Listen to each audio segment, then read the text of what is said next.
नमस्कार साथीहरु, म नवीन राजोशी। आजको यस भिडियोमा म तपाईहरुलाई सब्स्क्राइब इन्ट्रो कसरी बनाउन सकिन्छ त्यसको बारेमा भिडियो बनाउन गएको छु। कृपया सुरुदेखि अन्तिमसम्म हेर्नु होला भिडियो। सर्वप्रथम तपाईले क्यानभास एप्लिकेसन तपाईकोमा इन्स्टल गर्नुपर्ने हुन्छ र ओपन गरौँ सबैभन्दा पहिला।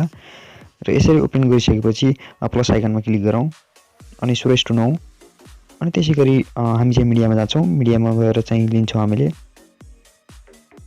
भिडियो जुन हामीले डाउनलोड गरेका थियौं त्यो भिडियोलाई लिन्छौँ। तपाईले चाहिँ डिस्क्रिप्सनबाट डाउनलोड गर्न सक्नुहुन्छ। यसरी डाउनलोड गरिसकेपछि हामी चाहिँ जान्छौँ लेयरमा जान्छौँ। लेयरमा गइसकेपछि टेक्स्टमा जान्छौँ। टेक्स्टमा गएर हामीले आफ्नो युट्युब च्यानलको नाम लेख्छौँ। तपाईले पनि लेख्न सक्नुहुन्छ आफ्नो युट्युब च्यानलको नाम। अनि यसरी लेखिसकेपछि चाहिँ हामी यहाँ यो भिडियोसँग मिल्ने गरी ट्याक्क हामीले चाहिँ यहाँ फिट गर्ने छौँ। तपाई हेर्दै गर्नुहोस् है। यसरी चाहिँ हामी यहाँ तपाईले देख्न सक्नुहुन्छ टाइमलाइनहरु हामीले मिलाउँदै छौं हैन। यसरी टाइमलाइन मिलाइसकेपछि तपाईले उक्त लेखिएको टेक्स्टलाई लिएर तपाईले त्यो इन्ट्रोमा मिलाएर राख्न सक्नुहुन्छ हैन।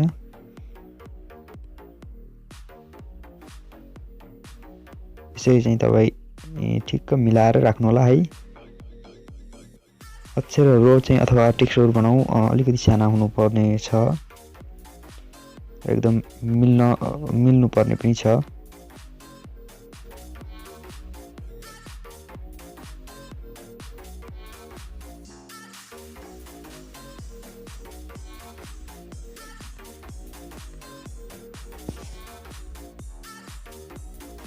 यसरी हामीले चाहिँ मिलाएका छौं हैन। तपाईले देख्न सक्नुहुन्छ टेक्स्टलाई हामीले ठिक्क इन्ट्रो अनुसार नै बनाएका छौं। अब टेक्स्टलाई यसरी बनाइसकेपछि हामीले चाहिँ यहाँ एनिमेसनमा गएर स्लाइड अफ भन्नेमा 1.0 चाहिँ टाइमलाइन चुज गरेर हामीले ओके गर्छौं।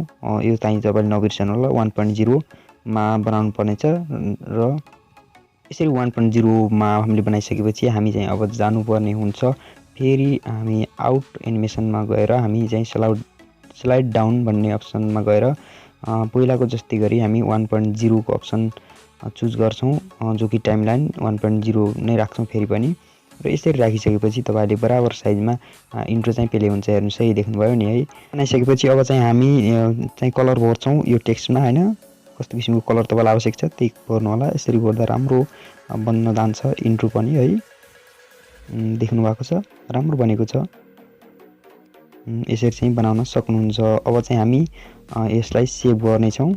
यहाँ शेयरको अप्सनमा गएर सेभ गर्न सकिन्छ।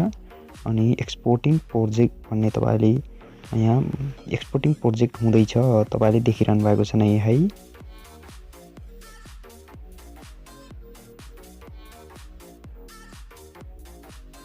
यसरी एक्सपोर्टिङ प्रोजेक्ट कम्प्लिट भइसकेपछि हामी ब्याक आउँ। ब्याक आइसकेपछि फेरि कुनै भिडियो रोजौं हामीले बनाएको भिडियो हैन। यसरी रोजिसकेपछि चाहिँ हामी त्यो इन्ट्रोलाई चाहिँ यो भिडियोमा राख्ने छौं। हेर्दै जानुस्। फेरि लेयरमा जान्छौं हामी। लेयरमा जान्छौं। यसरी लेयर गइसकेपछि फेरि मिडियामा जान्छौं माथि। मिडियामा गएर हामीले त्यो बनाएको इन्ट्रोलाई लिन्छौं। यहाँ एक्सपोर्टिङ प्रोजेक्टमा हुन्छ। तपाईले यसरी लिन सक्नुहुन्छ।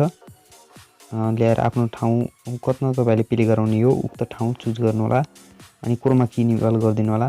यसरी चाहिँ गरिदिसकेपछि तपाईको अब यसरी चाहिँ प्ले हुन्छ हैन। दर्शकबिन भिडियो कस्तो लाग्यो यहीमा केन्द्रित थियो आजको भिडियो। सब्स्क्राइब इन्ट्रो कसरी बनाउन सकिन्छ भन्ने विषयवस्तुलाई केन्द्रित गरेर मैले चाहिँ भिडियो बनाएको थिएँ। कृपया कस्तो लाग्यो बताउनु होला कमेन्टमा भन्दै म आजको यस भिडियोबाट म बिदा हुन चाहन्छु। हस्त नमस्कार, जय नेपाल।